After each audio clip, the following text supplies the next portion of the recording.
Resident Evil Requiem, Resident Evil 9, or as I like to call it, Resident Evil Requiem.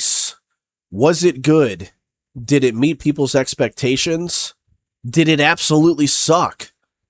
Bruce, that's why we're here, because we're going to talk about these things, all right?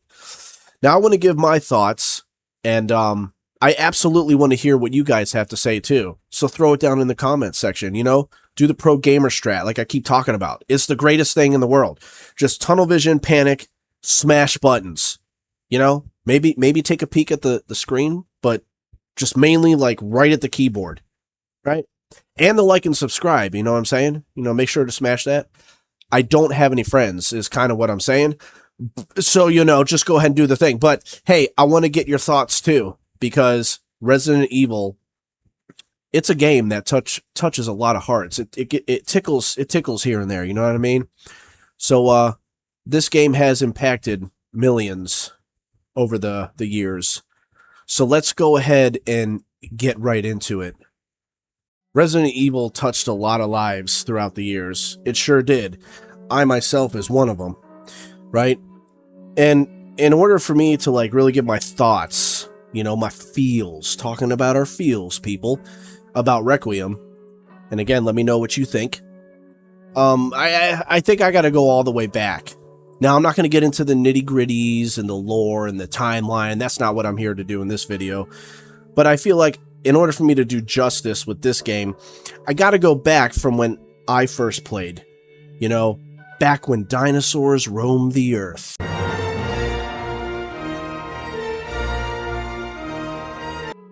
Yes, back in the 1900s. That was the first time that I got a hold of a Resident Evil game. In fact, it was the very first one. Well, not the very, very first one, because there was the original game, and then there was Director's Cut, which is what I had. Basically, it's the original game, but it was like a polished version of it. All right? So, but it's the first game. It's the very first game that came out. All right? And, none of this video here is scripted. I don't like doing scripts. I'm just giving you my heart. Okay? Just, talking heart to heart here. So when it comes to my first experience, yes, back in the 1900s, geez, don't remind me. But I don't know. I was like 3rd, 4th grade, I think. Probably around there. And I don't even know how I got a hold of this game, because just the fact that it had the word evil in it, I don't know how my mom gave it to me. Like, it's either, I can't remember how I got it. It's either she bought it for me, or I saved up money from like birthdays and Christmas and bought it myself. I don't know. Can't remember. All I remember is I had the game. And I remember looking at the cover, and I was like, dude, this game is going to be scary. This game's going to be good. And it was. Now, hold on. I know some of you are probably like, what are you talking about, bro? That's old dinosaur technology. Well, let me tell you something, especially for you young whippersnappers that may be watching this video. Okay, back then we didn't have all the stuff we have now with the graphics and the blood and gore and all that in the games now. But let me tell you something, back then we thought those graphics were top of the line, and it couldn't get any better. And that stuff was a big deal, right? On the PlayStation and then the 64 when it came out. And especially playing a game like that. Like, that was some scary stuff, especially for a 3rd, 4th grader like me. And not only did I play that game, I played it at night, pitch black, and I mean like pitch, like my room was dark. The only light was coming from the TV, and it was scary, but it was amazing at the same time. The suspense, not knowing what's around the corner. Why is this freaking door locked, dude? Every door's locked. It's locked from the other side. And then you got to get a key. Then you got to solve this puzzle. And it was great. The mystery, the horror, the just not knowing what's coming next. You know what I mean? And like, this game threw stuff at you too. Especially the ankle biters. The zombies, when they're on the ground, don't you ever think they're dead, because they're not. They're going to bite your ankle like a little chihuahua, right? We experienced that even in Requiem. But anyways, the game was awesome. Even that first cutscene and then running into the mansion, and even with all the bad acting in the 90s. Now, Jill, Can you go? I'm going with you. Chris is our old partner, you know. Okay, let me handle this. That game was revolutionary. And I do believe that Resident Evil really like pushed the survival horror series genre, whatever, and like popularized it. And a lot of other games and movies, you know, were coming out, like the zombie apocalypse during that time, like the early 2000s up until like, I don't know. It was for quite some time that like just nothing but zombie movies, you know, even parodies like Shaun of the Dead, you know, 28 Days Later, Zombieland, and there were other ones, you can name them, you know, and then video games like Dead Rising, Left 4 Dead 2, Dead Island, like just, I think a lot of influence came because of Resident Evil. So this game was, man, just the whole franchise is so good.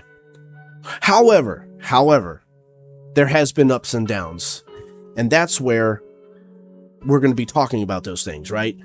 Leading up then to Requiem. But as number 1 went by, and then number 2, now we have number 2, and dealing with the mansion, dealing with, you know, the snakes, and then the spiders, you know, and then you go down into the laboratory and all that stuff. Then we come out of that going to number 2, where now Raccoon City has a massive outbreak. And this is where Leon and Claire come, and we all know the story with that, going to the police station. And I never personally owned number 2. I rented it. So I did play some of it, but not a lot of it during that time. But then number 3, I did own that one. And number 1 in Director's Cut, and number 3, I mean, I bent those over, unzipped my pants, and played the crap out of them. You know what I mean? And number 3 was awesome too. Number 2 and 3. But mainly, I'm going to be talking about number 3 just because I didn't play number 2 a whole lot during that time. But number 3 was great too with the Nemesis. You know, you're back in Raccoon City. Now you're Jill doing her thing with what she experienced. And so the zombie outbreak, blah, blah, blah. And then all of a sudden, when you go to the police station, here comes this big freaking monster dude. It's like, is this a new tyrant? What is this thing? And then it gives you a questionnaire. Do you want to fight this brute, or you just want to like run? So I think I ran, you know, but eventually you still had to fight him. And it was just like, again, it got better and better. But then number 4. And I know I'm probably going to hurt a lot of people's feels, but Resident Evil 4, I didn't like it. To me, it didn't feel like a Resident Evil game.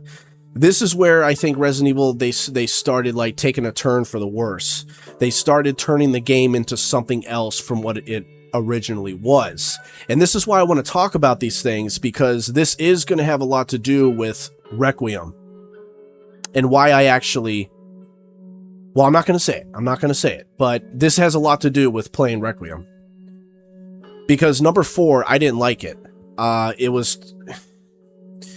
It's not so much that it was like the action-packed, how they changed the, you know, the whole combat and everything. Because I get it, like, video games have to evolve and, you know, they progress and get better. But I think there's something, like, very special and even powerful about keeping the roots where they are. Just, I don't know, it seems like a lot of developers, even with games today, they just want to uproot from what they used to be. Yeah, I'm talking to you, Blizzard. Huh? Yeah, I'm talking to you, Blizzard. Look what you did to my game. Okay, I don't want to talk about that. But anyways, that's a whole nother video. But still, like, you take certain games, even like World of Warcraft. To me, it's not the same game anymore.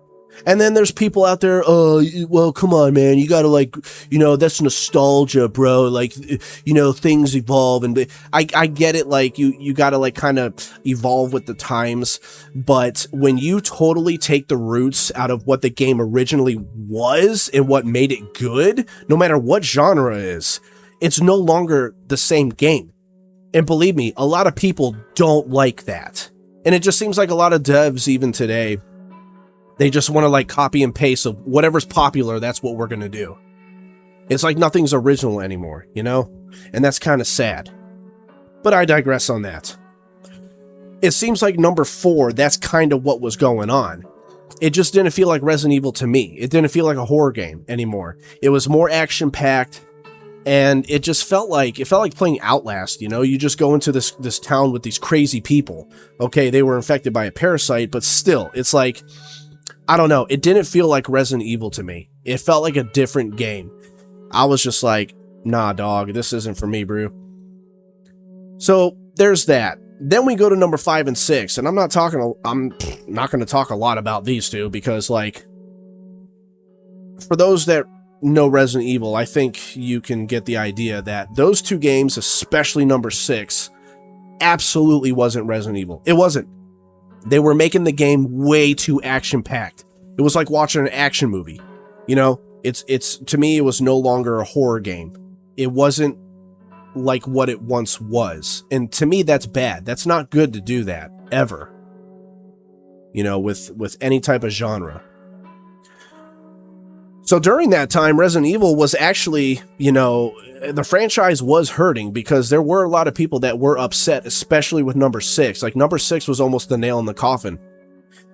And then they came out with number 7. Now, I know a lot of people have their opinions on Resident Evil 7. Some people didn't like it. A lot of people did. I was one of those people that I actually did like it. But at first I didn't. Because I remember, yeah, I think it was probably like right when it came out. I think, yeah, my sister had it during that time. And I was watching her play it. And she actually wanted me to help her with a puzzle because she couldn't solve it. It was one of the silhouette puzzles. So I was helping her solve one of the silhouette puzzles, and it was funny because she's like, I don't know what to do. Like, she had everything lined up perfectly. And I look at the screen, I'm like, it says to push A. So she apparently didn't know how to read. But anyways, when I first was watching her, she was running away from Jack. And this was after the whole garage fight. And I'm thinking to myself, here we go again, man. We got some stupid Resident Evil game, far from what it was. Just some crazy guy, no zombies. Like, what is this crap, you know? I thought it was stupid at first. I'm like, this is going to be stupid. But as I continued to watch her, I was like, wait a minute. Okay, hold on. She's solving puzzles. This kind of has like mansion vibes, you know, from the first game, because when you look, if you're like standing at the shotgun room and you're looking up, like in the main part of the house, it did represent the mansion, like kind of the layout a little bit. And then you have, you know, certain wings of the house, right, with the Baker estate. So when I saw her running around and doing stuff like that, I'm thinking to myself, okay, this is different here. It's reminding me of the mansion. It's reminding me of the first game. And if you didn't know, fun fact, Bruce, that one of the original devs actually helped to make Resident Evil 7. Because Resident Evil was, I'm telling you, they were hurting. They were starting to hurt pretty bad, especially after number 6. So, you know, they had to call in the big guns. And I would say they made the right decision, because it was probably when we got down to the basement, as I'm still watching my sister play the game, and then I see the molded come around the corner. First off, the basement had like creepy vibes. You know, it was kind of dark and creepy, eerie feeling. And then when that molded came around the corner, okay, it's not a traditional zombie. I've always been like the traditional zombie guy. That's like when number 4 didn't have the zombies in it. It was more so crazy people infected by a parasite. See, that was also like kind of a turnoff for me, because I'm thinking to myself, how is this Resident Evil, man? Now, I know Resident Evil had a lot of crazy stuff like parasites and certain strains of viruses and things like that. I get it, but it started out with zombies, all right? So now, I feel when it came to Resident Evil 4, I feel like a lot of people love that game is because there's a lot of people that was their first Resident Evil game they played. So, like, I can understand that. But anyways, getting back to 7. So, when we go down she was getting ready to go into the dissection room so going through the whole basement and everything and seeing the molded, like the creepy vibes, the bangs randomly that you hear, it's like, huh, what is that? Like, you didn't know what was around. So it had that horror, like the horror vibes were coming, man. And I'm thinking to myself, okay, I got to play this game for myself now. And I did. And I'm going to tell you something, even though it had like the modern twist in Resident Evil 7, I really fell in love with that game, man. I actually really liked it. And the reason why I liked it is because they went back to their roots, man. Even though they still had the modern twist and like, you know, you get what I'm saying. The modern twist was in there, but they went back to the roots. That's what made the game good. It felt like a Resident Evil game, is what I'm trying to say. Even though there wasn't like traditional zombies and stuff, and you're technically running from crazy people, but they were infected by Evelyn's mold and all that crap. It felt like a Resident Evil game. And so I was like, dude, okay. And then the storyline behind Resident Evil. How can you watch this scene and not get a little tickle? You know what I mean? Ethan. Free my family. Please. That right there, you know, pulls some heartstrings, okay? It was a good storyline. Here's this normal family, like, especially when you see the DLC with Zoe, and you see how they first found Evelyn and this and that, and then Evelyn corrupted them, and starting with, you know, Marguerite. It's a sad story with the Bakers, okay? It's a sad story, but it was a good story, and especially with that scene with Jack, you know, Ethan, save my family, please. Like, so here's this guy coming in. First off, his wife is missing for 3 years. She finally contacts him again. He goes to save her. Not only that, he's saving this family, and then it was cool too because they put in the whole like Evil Dead Easter eggs, like the whole when Jack grabs the chainsaw and he says the line, "Grab this as fast as you can, run away," and then, you know, just Ethan driving in that old vintage car, going into the woods. It was like the Evil Dead, you know, the first movie, right? So those things were cool, but all in all, it felt like I don't want to talk too much about it. I know I'm simping on Resident Evil 7, okay? Get it. Just let me do my simping, okay? I love the game. I actually loved it.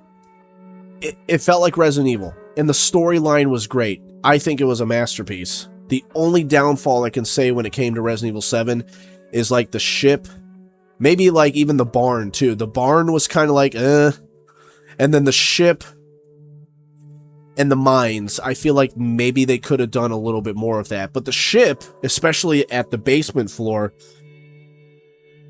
when you had to get the fuse and whatever, that was actually pretty creepy, especially having to deal with the molded down there when you're Mia and you don't even have a weapon yet. So Resident Evil redeemed itself. It redeemed the franchise, I should say. And then number 8. And I don't want to talk a lot about number 8 because I thought number 8 sucked balls, dude. Like, it was not good. How do you come out of Resident Evil 7 and then you come into this piece of crap calling it a Resident Evil game? Again, to me, number 8 didn't feel like Resident Evil. I think they were trying too hard to make it like Resident Evil 4, which I didn't like. It didn't feel like Resident Evil. I do not think there was any type of horror aspect in it. It may be like the giant blob baby thing. But other than that, the storyline also was just butchered. And I mean like I'm talking like massive samurai warrior butcher's cleaver just went to town and hacking on the storyline. It was all out of control.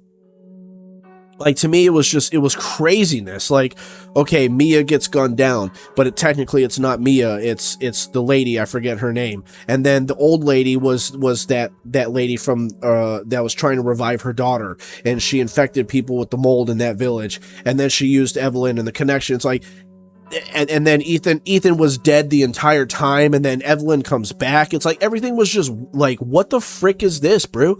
Like, I don't know what the devs were thinking with that game, but to me, it was dog crap. So, now, we're going into Resident Evil Requiem. When it came to Requiem, as I saw the trailer, I did have some questions, and I was like, I don't know about this one. Seems to me like it's going to be another, like, them stepping away from the roots again and creating some monstrosity of giant piece of trash, and especially coming out of Resident Evil 8, I was not having good thoughts about it, my guys. But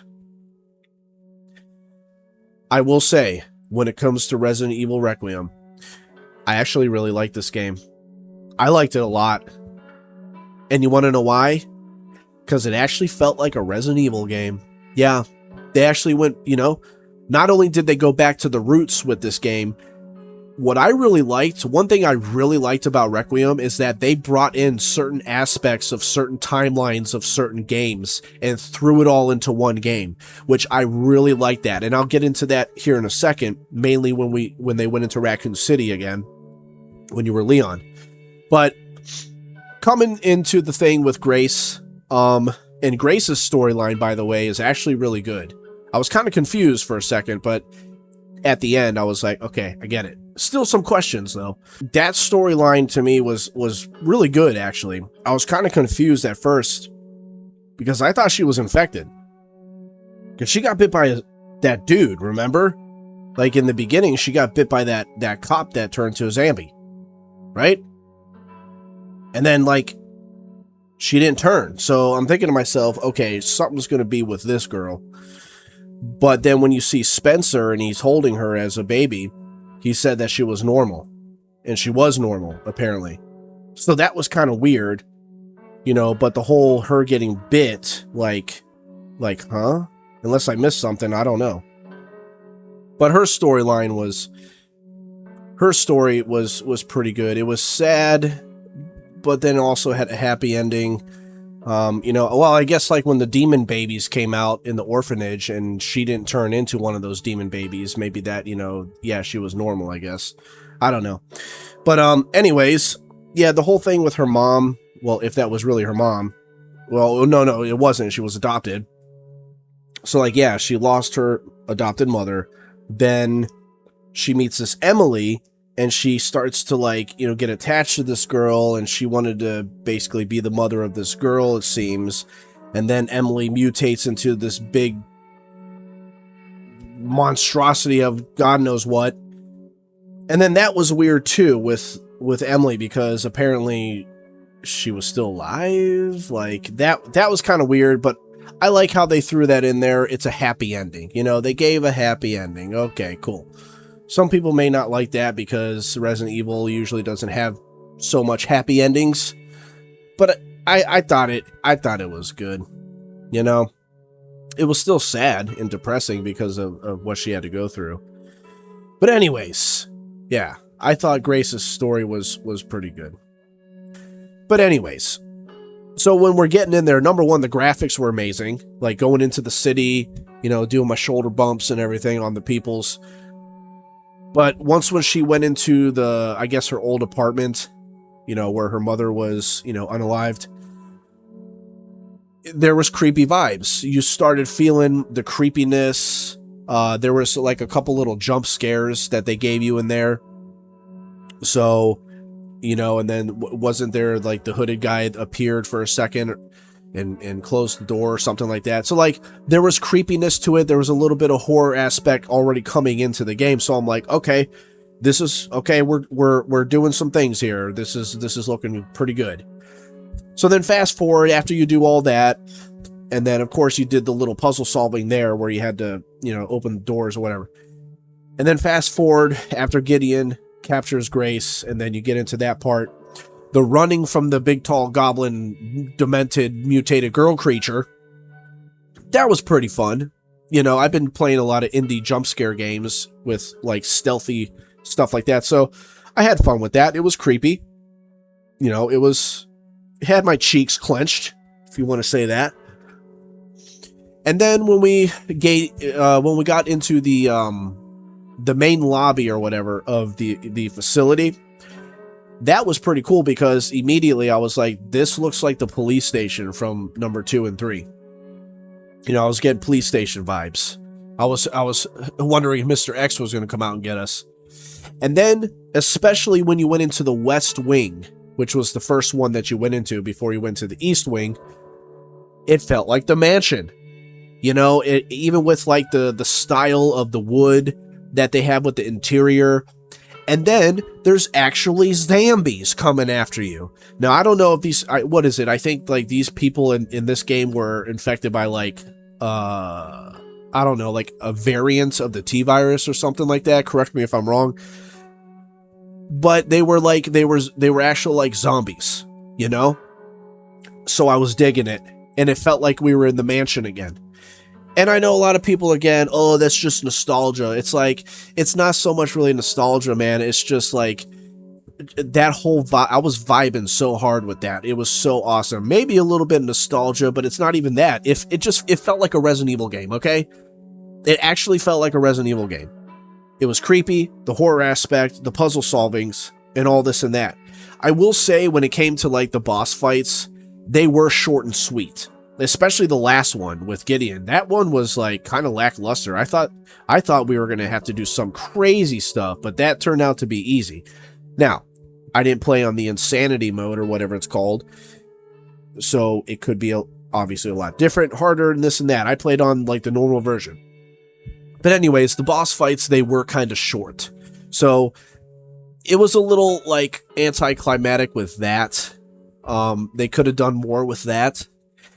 But all in all, I thought the game, it was great. And then when we went into Raccoon City and Leon started having his flashbacks, you know, and then we actually go into the police station. And when we were in the police station, we were hearing like the music, you know, you were hearing like the original music from Resident Evil 2, like being blended in. Like that, I thought that was amazing. That was awesome. I was like, this is like, it's giving me a tickle, you know what I mean? So then we have all that. And even despite the action-packed gameplay with Leon, see, I didn't care about that. And again, I get like, you know, we're not living back in the 90s, so it's different. Obviously, games have to evolve. But I thought that was really cool. Even dealing, you know, being Leon and having to do the fighting and stuff, things like that. Yeah, like, and then Mr. X comes out of nowhere. I was waiting for it, and there he was. I had a feeling he was coming. And not only did you have to run from him, you had to fight him again, which I did pretty bad. Go watch the video, you'll see. But anyways, so what else? Because after that, then it was the Ark. Yeah. But like you fought a giant spider, you know, then you fought before you went into the Ark, when you were going underground, you had to deal with that big giant plant, you know, like in the first Resident Evil, they had a giant spider, there was a plant that you had to fight. So like they were taking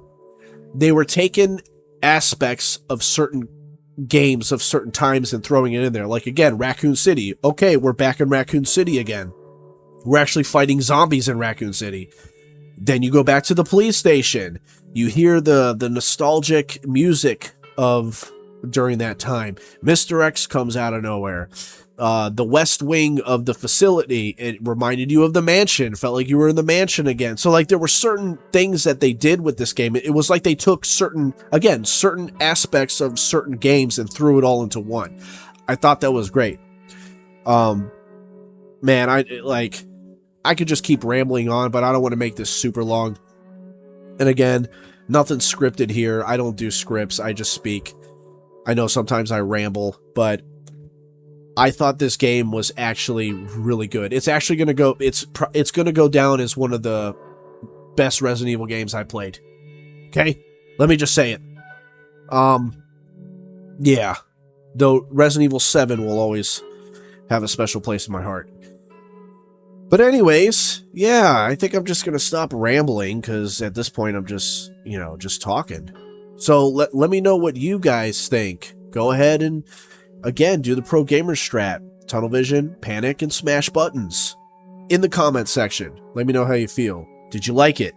Did it suck? Did it meet your expectations? Until next time, I'll see you guys.